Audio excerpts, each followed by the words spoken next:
Consumers, we can vote with our dollars and support regenerative producers. Start small, plant a cover crop, fence a pasture, try rotational grazing, observe and adapt. Cover the soil, minimize disturbance, maximize diversity, integrate livestock, maintain living routes. Every step improves your land, your profitability, and your legacy. Dead soils come back to life, teeming with worms, fungi, and wildlife. We have the knowledge, tools, and examples. Now we need the will to change. A proper introduction. All right, everyone, how are you doing? Let's have a little chat about something really, really important. It's all about food, my favorite subject, as you know. But we're not just talking about whipping up a lovely bit of grub in 30 minutes. We're talking about something bigger. We're talking about making sure everyone, and I mean everyone, your nan down the road, a kid on the other side of the world, has enough good, proper food to eat. It sounds simple, doesn't it? But blimey, it's a massive puzzle we've got to solve together. So, let's get stuck in and figure this out. Think about your dinner last night. Was it tasty? Did you have enough? Now, imagine going to bed with a rumbling tummy. Not because you're on a diet, but because there was simply nothing in the cupboards. That's the reality for millions of people. And honestly, it's just not right.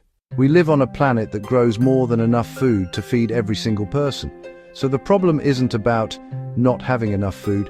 The problem is about how we share it. It's about fairness, or the lack of it.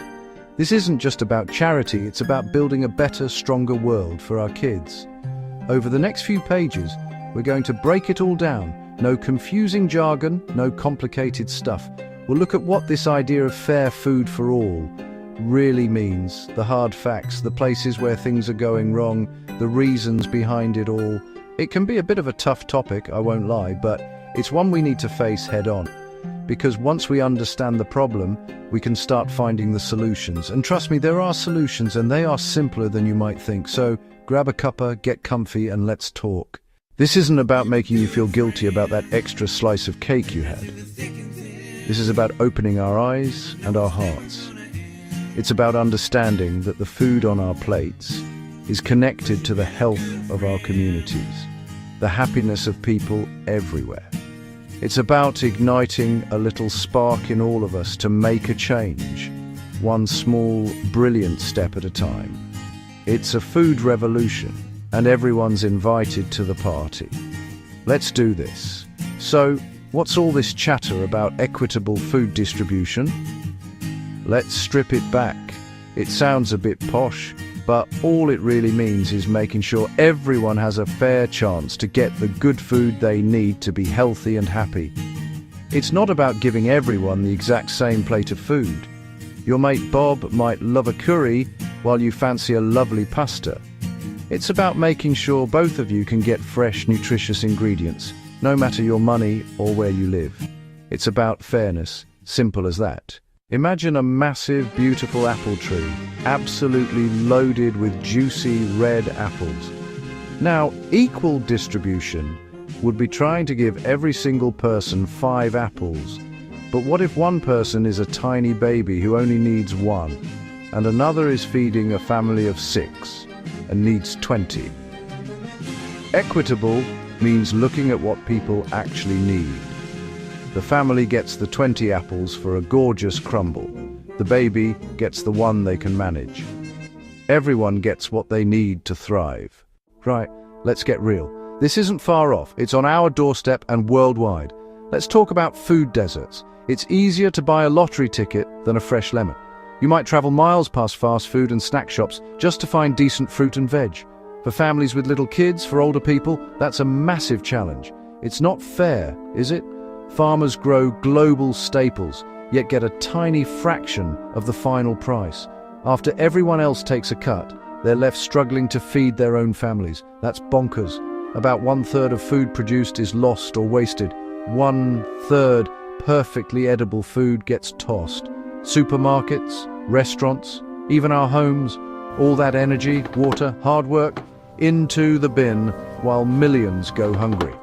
A tragedy and a scandal. Nearly 800 million people went to bed hungry last year, more than 10 times the UK's population. At the same time, obesity soars, too much of the wrong food in some places, not enough of the right food in others. The system's out of whack. So why does this happen? A massive part of the puzzle is poverty. It's the big one. When you're struggling with rent, electric, and transport, food is the thing you can cut. People buy the cheapest, most filling foods, not the healthiest. Another reason, how food travels. A massive, complicated business with power in a few global hands. They control from seeds to shelf, and let's be honest, the goal is profit. Crops flow to profit, not always to people in need. It's profit over people. Conflict devastates food. Farmers can't reach fields. Roads blocked, shops destroyed. Food even used as a weapon. In places like Yemen and Sudan, children suffer not for lack of food globally, but because war and politics block it. Climate change brings floods and droughts, wrecking crops and spiking prices. Those who contributed least are hit hardest. A cruel irony. It's broken, and we need to fix it. The current system? A bit of a mess. It's a long chain. At every step, someone needs a margin. Food travels thousands of miles. Farmers get less, we pay more. Perfection standards fuel waste. Wonky but delicious produce gets rejected. Perfectly edible, delicious, nutritious, chucked for looks. We value how food looks, not how it nourishes. Food just appears, so we undervalue it and waste it. When you've watered, watched and harvested your own, you'd never throw it away. Rebuild connection to food and farmers. We rely on a few crops. A disease or bad harvest can shake global supply and prices. We used to eat more varieties, better for our health and the planet. We've prized efficiency over resilience, a gamble we can't afford to lose. Now, the good stuff. Why does this matter? Health. Food is the biggest factor in keeping our bodies working. Access to fresh, nutritious food makes people healthier. It's that simple. More energy, kids do better in school. Less diet-related disease, type 2, diabetes, heart problems, some cancers. Hunger breeds stress and anxiety. It's hard to focus on work, kids, community. A well-fed community is happier, more stable, more productive. Poor diet strains healthcare. We spend billions treating preventable illness. Investing in access saves money. In a world of plenty, no one should go hungry. Ensuring access is a measure of our compassion. Food ties us to the farmer and to the land. Building a fair system builds a kinder, more connected world for our kids and grandkids. It's simply the right thing to do. Right, enough problems. Let's talk solutions we can start in our own communities. We don't have to wait for the big bosses. We can start here. Find unused land in parks, behind schools, vacant lots, and grow fruit and veg together. Fresh food for pennies, exercise, meet neighbors, teach kids where food comes from. Win, win, win. Support food banks with donations or time. Community fridges share surplus, no questions asked. Stop good food going in the bin, get it to people who need it. Build trust and kindness. Support local producers. Fresher, tastier food, money straight to growers, not middlemen. Pick imperfect produce. Every pound you spend is a vote for the food system you want. Start simple classes in community centres and schools. Teach delicious, healthy meals on a budget. When you know how to cook, you have the power to turn simple ingredients into something gorgeous. Skills and confidence transform health and diets. Lovely jubbly. This is how change begins, right where we live. A message to the government. We're doing our bit, but we need you to step up with bold changes. Ensure fair prices for farmers. Stop supermarkets squeezing them. When farmers are paid properly, they invest in food that's good for us and the planet. Tackle food deserts, incentivize stores, support small fresh shops, and make transport affordable, so healthy food is the easy choice. Fund hot, nutritious school meals for every kid. It helps them concentrate and grow. Put food education on the curriculum. Teach cooking and nutrition early. Set clear food waste targets. Make donating surplus easy.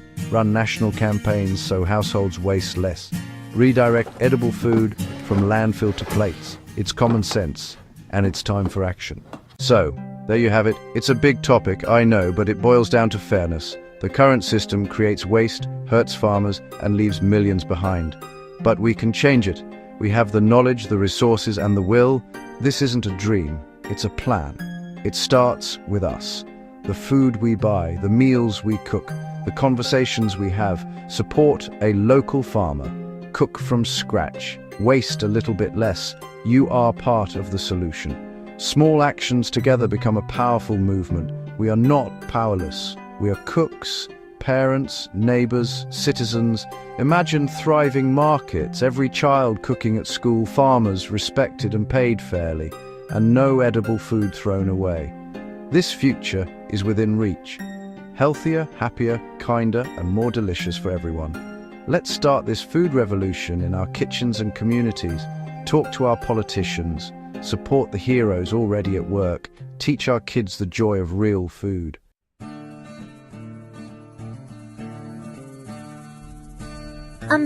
Hello, I'm Rania, and I dream of a world where everyone has enough to eat, you know? But it's not easy. My little farm, it's struggling. Then I heard about something called the Peaceism ecosystem. It's like magic. Suddenly, my crops started dancing with life. Smart little creatures appeared, helping me tend the fields. My farm connected with others around the world. Now we're not just growing food, we're growing peace. From my small plot to the whole wide world, we're building a sustainable future together. This is our story, the story of Peaceism.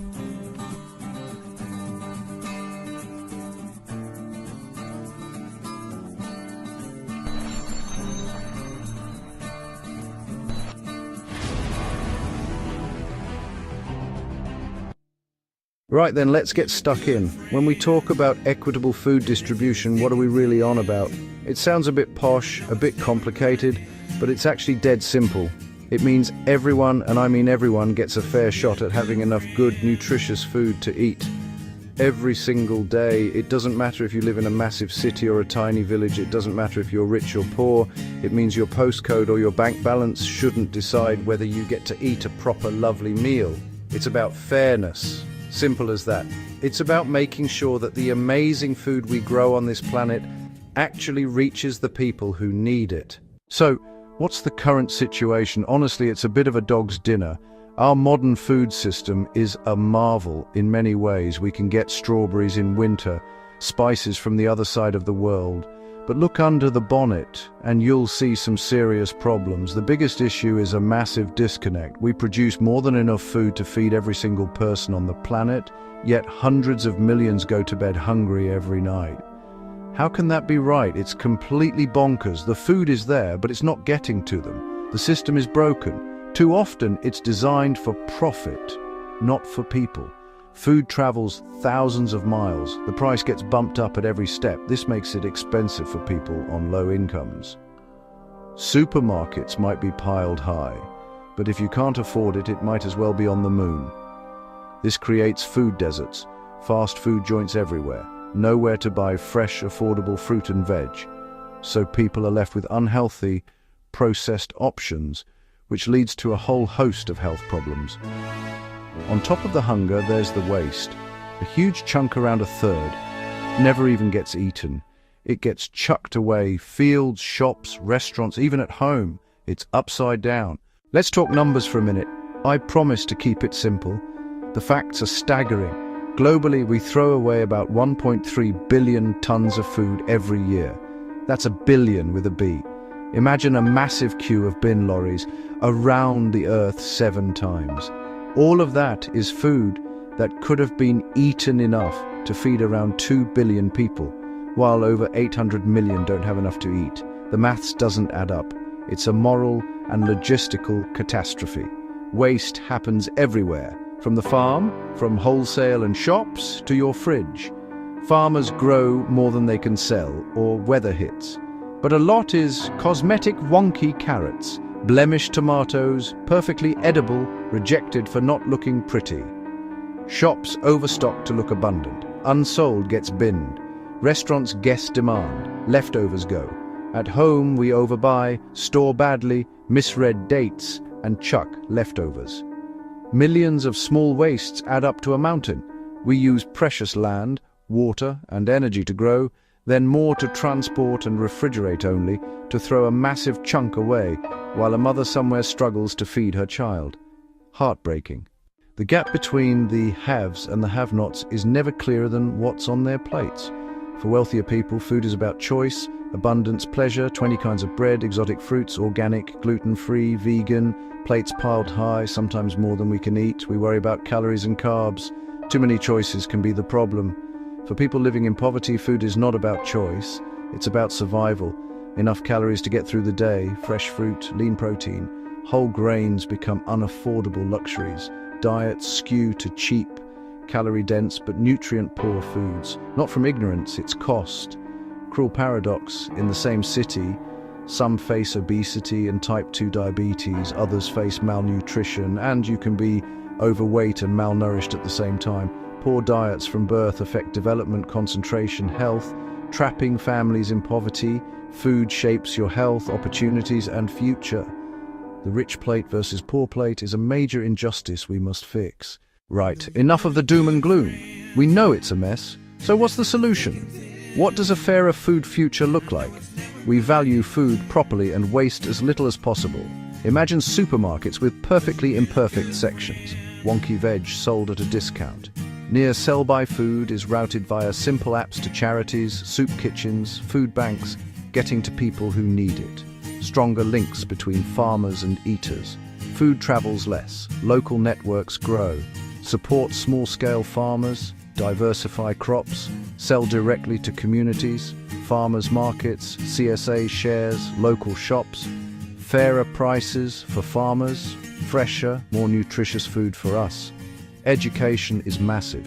Teach where food comes from, how to grow it, and how to cook simple, healthy meals. Every school, a garden and a teaching kitchen. Kids connect to food and waste less. A fair system makes healthy food easy and affordable. Subsidize fruit and veg, make ultra-processed junk more expensive, ensure community kitchens and gardens, design towns without food deserts, built on community, common sense, respect for farmers, and the food itself. So, you're fired up. Right, what can I actually do? It can feel massive, but small actions add up. Start at home. Stop wasting food. Plan meals. Write a list. Buy only what you need. Get friendly with your freezer. It's your best mate. Half a loaf, whiz breadcrumbs, freeze. Soft bananas, banana bread. Be curious. Buy local when you can. Farmers markets, farm shops, or look for local labels. Cut food miles. Don't be a food snob. Wonky veg tastes the same. Buying it signals you care about taste and stopping waste. Learn a few basics. You don't have to be a chef. A simple soup, a pasta sauce, a lovely omelette. Cooking gives control, saves money, improves health, and fights waste. Get kids involved. Get your mates round. Make it fun. Use your voice. Talk to friends. Share what you learn. Write to supermarkets about waste and local sourcing. Ask counsellors about tackling food poverty. Our choices and our questions both matter. Don't think small actions don't count. They are the seeds of a food revolution. While individual actions are brilliant, the real magic happens when we come together. Community gardens turn neglected patches, parks, churchyards, estates into places to grow food. Young hands in soil, older hands guiding. People learn, share the harvest, and fresh food becomes accessible to everyone. Food clubs, pantries differ from food banks. Members pay a small fee for a bag of fresh and cupboard food, often $15–20 in value, sourced from surplus. It builds dignity, budgeting, and reduces stigma. Community kitchens teach basic skills, budget planning, cooking with surplus, batch cooking for the week, shared meals that tackle isolation as well as hunger. Partner with local farms for veg box schemes, collect surplus from shops and restaurants, organize gleaning to collect produce left in fields. Communities can plug gaps and create local solutions to a global problem. It's neighbors helping neighbors, and that is incredibly powerful. Fixing our food system benefits everything. Access to affordable, nutritious food means fewer cases of malnutrition, obesity, and diet-related disease. Less pressure on the NHS. Kids concentrate, learn, and reach their potential. Supporting local farmers and producers keeps money in the community, creates jobs, supports families, and builds resilience. Money goes to the people who grow and make our food, not distant corporations. Today's production and waste harm soil, water, and climate. Landfilled food releases methane. A fairer, more local, less wasteful system means less pollution, healthier soil, more biodiversity, and a smaller carbon footprint. Food connects us. Sharing, cooking, and growing together break down barriers, strengthen the social fabric, and reduce loneliness. A right to good food builds kindness, dignity, and justice. It makes our world a better, more compassionate place to live. So, there you have it. The food system is complex, but the solutions are simple and full of hope. Not an impossible dream, just common sense changes that transform the world. We already grow enough, the food is there. The knowledge and passion are there. We need to connect the dots for fairness, not just profit. Power isn't only with governments or big companies, it's in our hands too. Every time you buy a wonky carrot, cooked from scratch, or turn leftovers into something delicious, you cast a vote for a better food future and become part of the solution. When a garden starts or surplus is shared, we build fairness from the ground up. Small sparks light a massive fire of change, a ripple through our communities. We're on the cusp of a food revolution. People are asking where food comes from and demanding better. The energy is building. Let's grab it with both hands. Be bold, be creative, and work together. Teach kids, lobby politicians, support local food heroes, make some noise for people and planet.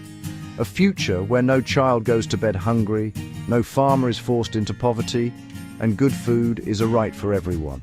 Let's roll up our sleeves, get our hands dirty, and get cooking for change. Come on, let's do this.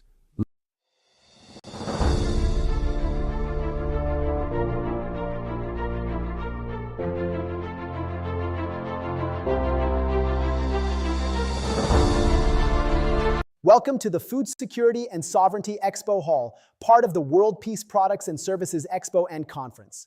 I am delighted to guide you through this immersive experience where innovation, technology, and sustainability come together to address one of humanity's most pressing challenges: how to feed the world fairly and responsibly. Food is more than just nourishment. It is the foundation of peace, health, and resilience. When communities have secure access to healthy food, they thrive. When they do not, conflict, inequality, and suffering emerge. That is why food security and sovereignty stand at the heart of the peaceism ecosystem. Today, we will explore three powerful dimensions: regenerative agriculture, farming practices that restore soil, water, and biodiversity while creating meaningful livelihoods; smart farming technology, digital tools like drones, sensors, and data platforms that make agriculture more efficient, climate-friendly, and resilient; equitable food distribution, systems that ensure fairness, giving small farmers access to markets and making nutritious food available to all, not just the privileged few. Welcome to Booth 1, Regenerative Agriculture. This is where we look at how farming can not only feed people, but also heal the earth. Traditional agriculture, especially industrial monocropping, has taken a heavy toll on our planet. Soil erosion, water depletion, and loss of biodiversity are just some of the consequences. But regenerative agriculture is different. It's based on the idea that farms can function like living ecosystems, restoring balance, capturing carbon, and creating livelihoods that last for generations. Let's look at some of the key practices that make regenerative farming so powerful. First, cover cropping and composting. Instead of leaving fields bare after harvest, farmers plant cover crops, plants like legumes, clover, or rye, that enrich the soil naturally. These plants add organic matter, fix nitrogen, and prevent erosion. When combined with composting, farmers recycle waste back into the soil, turning farms into self-renewing systems. The result? Healthier soil, less dependence on synthetic fertilizers, and greater resilience to droughts and floods. Second, agroforestry. This approach integrates trees into farming systems. Imagine rows of fruit or nut trees planted alongside food crops or pasture land. The trees provide shade, improve soil moisture, capture carbon, and create habitats for birds and pollinators. Farmers gain multiple income streams, from timber, fruits, or nuts, while reducing risk and improving sustainability. Agroforestry brings back diversity to landscapes that industrial farming made uniform. Third, circular farming systems. This means designing farms where every output becomes an input. Animal manure fertilizes crops. Crop residues feed animals. Water is recycled. Nothing is wasted. These closed-loop systems mimic nature itself, where every part plays a role in sustaining the whole. Circular farming reduces costs, lowers emissions, and builds resilience against climate shocks. To see how this works in practice, let's explore a real-world example.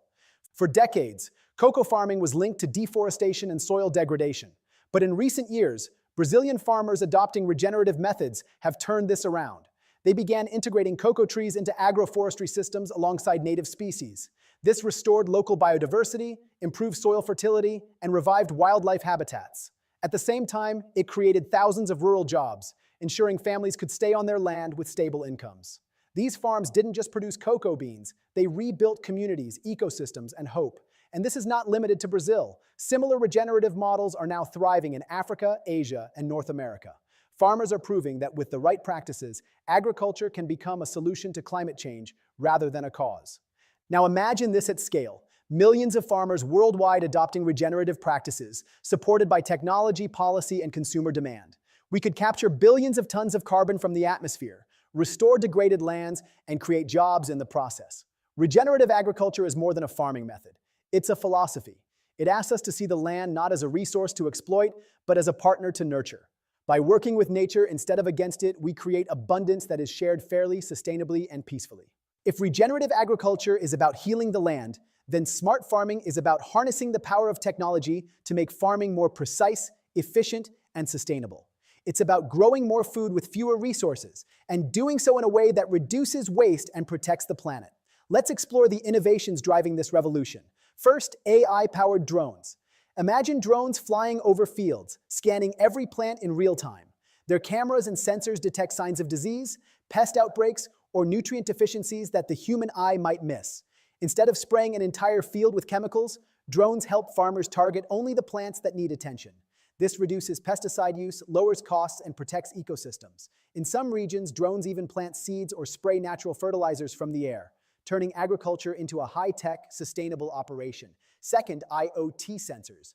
IoT, or the Internet of Things, is transforming farms into data-driven ecosystems. Small, affordable sensors placed in soil and irrigation systems monitor moisture, temperature, and nutrient levels 24/7. The data is sent to farmers' smartphones or dashboards, allowing them to water crops only when needed and apply fertilizer with pinpoint precision. This not only saves water, but also reduces runoff that pollutes rivers and lakes. In regions where droughts are becoming more frequent, IoT sensors are a lifeline for food security. Third, blockchain for transparency. Food today travels long distances, from farms to supermarkets to our plates. But how do we know where it came from, or whether it was produced sustainably? Blockchain technology provides a solution. By recording every step of a product's journey in a secure, unchangeable ledger, blockchain ensures farm-to-table transparency. Consumers can scan a code on a package and instantly learn which farm grew their produce, how it was harvested, and whether fair trade or organic practices were followed. This builds trust, empowers ethical choices, and rewards farmers who do things right. Now let's take a closer look at a real-world success story. Case study, the Netherlands. The Netherlands is one of the world's smallest countries by land, yet it has become the second largest exporter of food, right behind the United States. How? By embracing smart farming technologies. Dutch vertical farms powered by AI grow vegetables under controlled indoor conditions, stacked in layers that rise like skyscrapers. These systems use LED lighting, climate controls, and hydroponics to produce food year-round, regardless of weather. The results are astonishing. 10 times more yield per square meter, using 90% less water than traditional farming. And because the farms are often located near cities, transportation emissions are also drastically reduced. This isn't science fiction. It's happening right now. From AI algorithms predicting crop yields, to robots harvesting lettuce, to satellites monitoring global food supplies, smart farming is rewriting the future of agriculture. The benefits are clear. More food to feed a growing population. Less waste of water, fertilizer, and energy. Greater resilience against climate change, supply chain disruptions, and global shocks. But beyond efficiency, smart farming also represents fairness. By giving farmers access to real-time data and tools, it levels the playing field between large-scale agribusinesses and smallholder farmers. With the right technology, even a small family farm can optimize its output, increase income, and join global supply chains. When combined with regenerative practices we saw at Booth 1, smart farming technology becomes a powerful force, restoring ecosystems while scaling food production. Together, these approaches bring us closer to a future where no one goes hungry and farming becomes a driver of peace, prosperity, and sustainability. When we talk about food security, the challenge isn't always producing enough food. In fact, the world already produces more than enough to feed every person on the planet. The real problem is fairness in access, ensuring that food gets to the people who need it at the right time and at a fair price. Every year, nearly 1/3 of all food produced globally is wasted. At the same time, hundreds of millions of people go hungry. This mismatch isn't a question of scarcity. It's about broken systems of distribution. Equitable food distribution focuses on closing this gap so that abundance is shared rather than lost. Let's look at some of the solutions making a real difference. First, digital food banks. Traditional food banks have been vital in serving communities in need, but they often face logistical challenges like storage, transportation, and mismatched supply and demand. Digital food banks change the game by using technology to link surplus food directly with communities who need it. Imagine a restaurant, supermarket, or farm with extra stock. Instead of going to waste, the surplus is logged into a digital platform, and within hours, it can be matched with local charities, schools, or households. This creates a real-time safety net where no food goes unused and no family is left behind. Second, farmer cooperatives. Smallholder farmers, who produce much of the world's food, often face unfair prices from middlemen who take the largest share of profits. Cooperatives give farmers the power of collective bargaining. By pooling resources, sharing equipment, and negotiating together, farmers can connect directly to markets without being exploited. This means higher incomes, fairer trade, and stronger rural economies. Cooperatives also provide training, access to finance, and resilience against shocks like climate change or price fluctuations. Third, mobile-based platforms for fair payments. In many rural areas, farmers and vendors still rely on cash transactions that are slow, insecure, and often unfair. Mobile-based platforms are changing that. With just a simple phone, farmers can check market prices, receive digital payments instantly, and access microloans for seeds or equipment. This transparency prevents exploitation, builds trust, and ensures that farmers are rewarded fairly for their hard work. These platforms also allow buyers and sellers to connect directly, reducing unnecessary intermediaries and lowering costs for consumers. Case study, Rwanda's eSoko platform. Rwanda provides a powerful example of how digital tools can transform food distribution. The government launched eSoko, a mobile platform that allows farmers to check market prices in real time and sell directly to buyers. Before eSoko, farmers often had to accept whatever price middlemen offered, without knowing the true value of their crops. Now, with access to accurate data and digital payments, farmers have more control, higher incomes, and greater stability. At the same time, consumers benefit from lower prices and fresher produce. Waste is reduced, and fairness is increased. The story of eSoko reminds us that equitable food distribution is not just about technology, it's about dignity. When farmers are paid fairly, they can send their children to school, invest in their communities, and break cycles of poverty. When consumers have reliable access to affordable, nutritious food, entire societies become healthier and more resilient. Imagine scaling these solutions worldwide. Digital food banks connecting surplus in New York or Dhaka with families in need. Cooperatives across Africa and Asia giving small farmers the same market power as industrial producers. Mobile payment systems ensuring that no farmer, no matter how remote, is left behind. Equitable food distribution means fairness, opportunity, and peace. It ensures that food, the most basic human need, is treated not as a privilege, but as a universal right. And it reminds us that solving hunger is not about producing more, but about sharing better. Now that we've explored the big picture, let's look at 3 smart farming innovations in action. Real solutions that are already changing the way food is produced and distributed. First, drone monitoring. Imagine standing at the edge of a large cornfield. Traditionally, a farmer might walk rows for hours, trying to spot signs of pests or disease, often missing small but critical problems until it was too late. Today, AI-powered drones can scan entire fields in minutes. Their high-resolution cameras and infrared sensors detect patterns invisible to the human eye, a patch of yellowing leaves, an unusual heat signature, or the early traces of insect damage. The data is analyzed instantly, generating a detailed map of problem areas. Instead of spraying chemicals across the whole field, farmers can now target only the affected zones. This saves money, protects the soil, and drastically reduces pesticide use. It's not just efficiency, it's a leap forward for sustainability and human health. Second, vertical hydroponics. Picture walking into an apartment building in the heart of a busy city. And instead of a dusty storage room, you find a vertical hydroponic farm. Rows of leafy greens, herbs, and tomatoes are stacked floor to ceiling, growing without soil, using only nutrient-rich water and LED lighting. AI systems control temperature, humidity, and light cycles to optimize growth 24/7. Residents harvest fresh produce right where they live, reducing the need for long supply chains. This model, already flourishing in places like Singapore and New York, produces 10 times more food per square meter while using 90% less water. For crowded urban centers, vertical hydroponics offers food security without expanding farmland, proving that cities themselves can become sources of fresh, sustainable food. Third, the traceability app. Have you ever wondered where your food really comes from?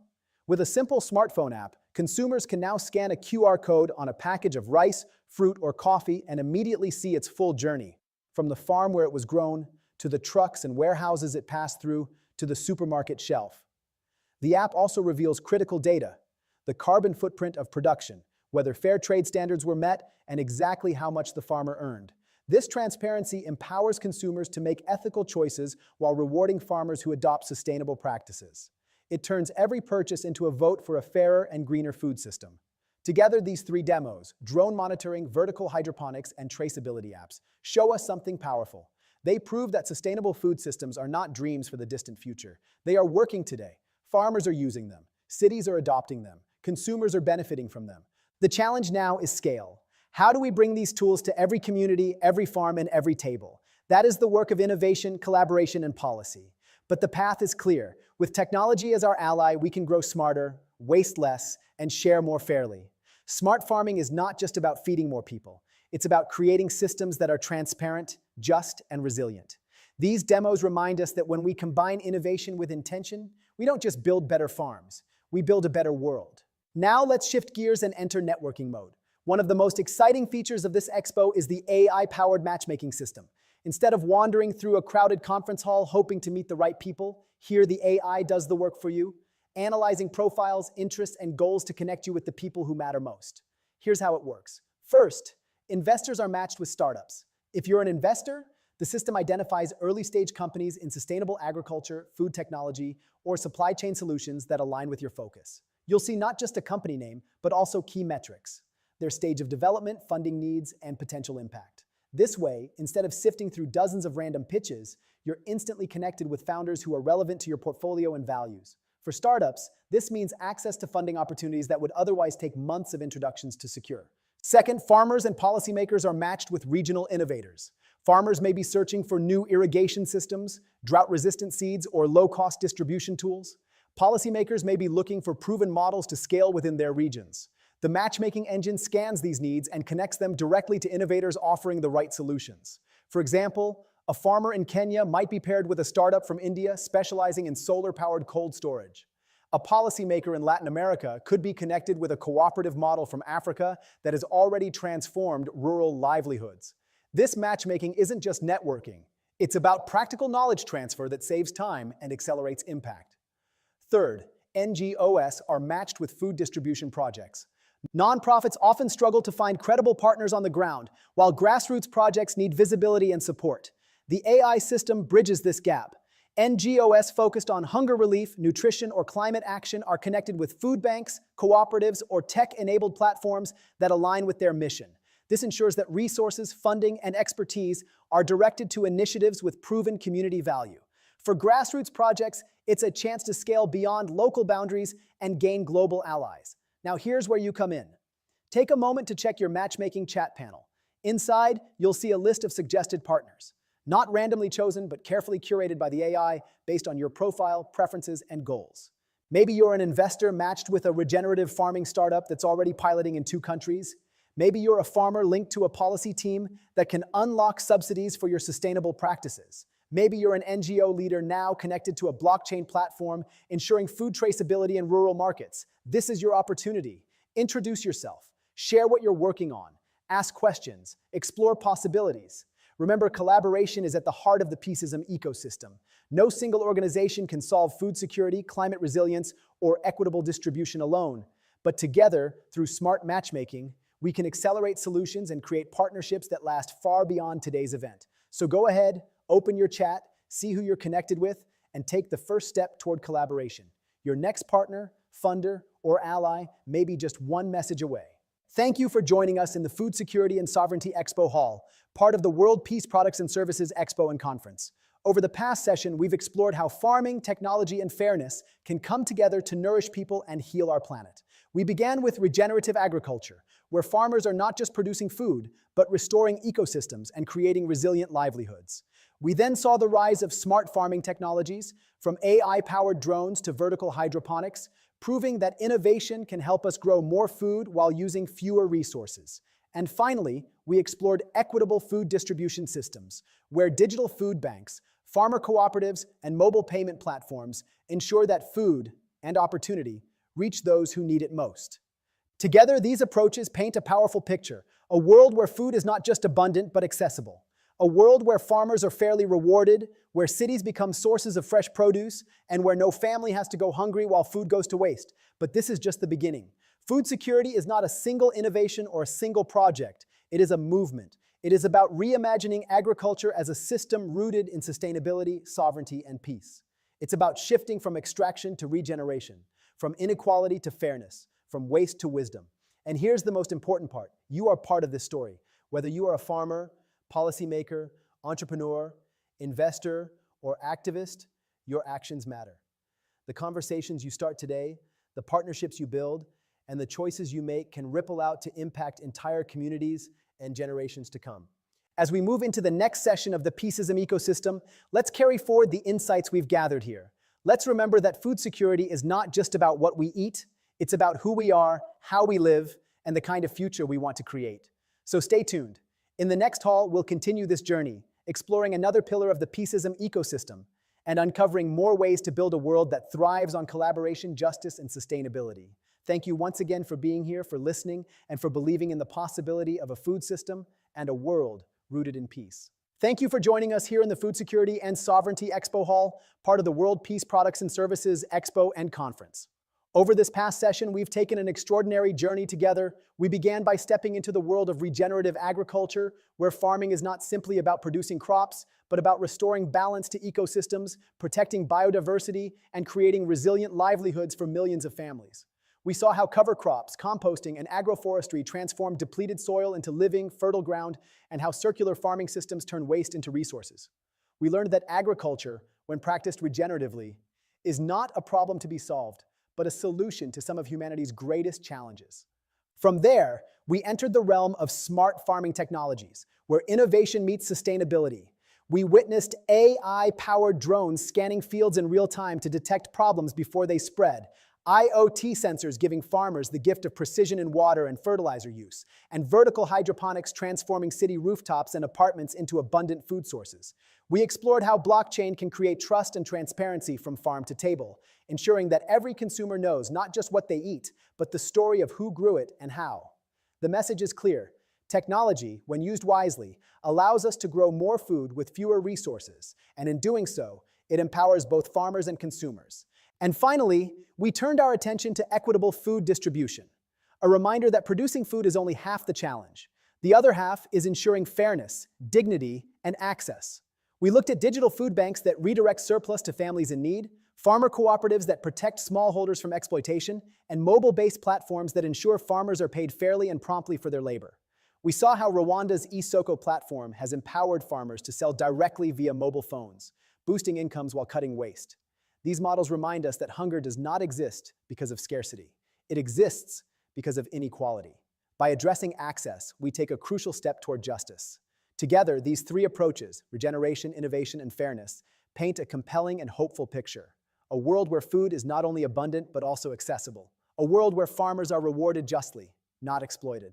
A world where cities and villages alike become centers of food production. A world where no child goes hungry while food rots in warehouses or landfills. But this, my friends, is only the beginning. Food security is not one innovation, not one program, not one project. It is a movement. It is a commitment to reimagine the way we think about agriculture and food, from something that extracts, depletes, and divides into something that regenerates, sustains, and unites. It is about shifting our systems from extraction to regeneration, from inequality to fairness, and from waste to wisdom. And here's the most important truth of all. You are part of this story.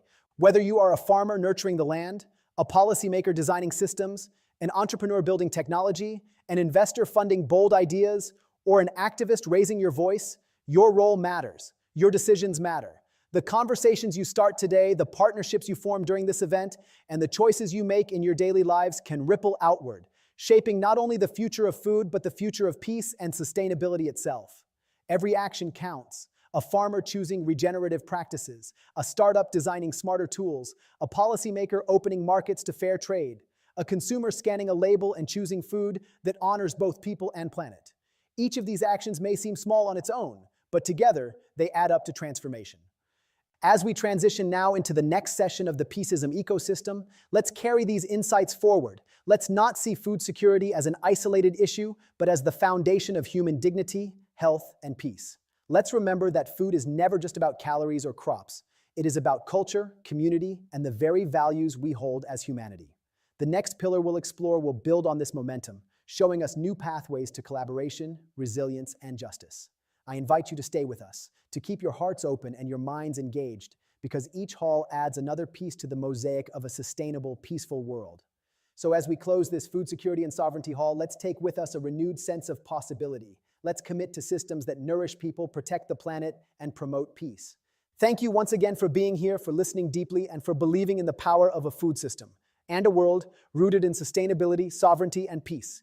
Together, let's keep building that future.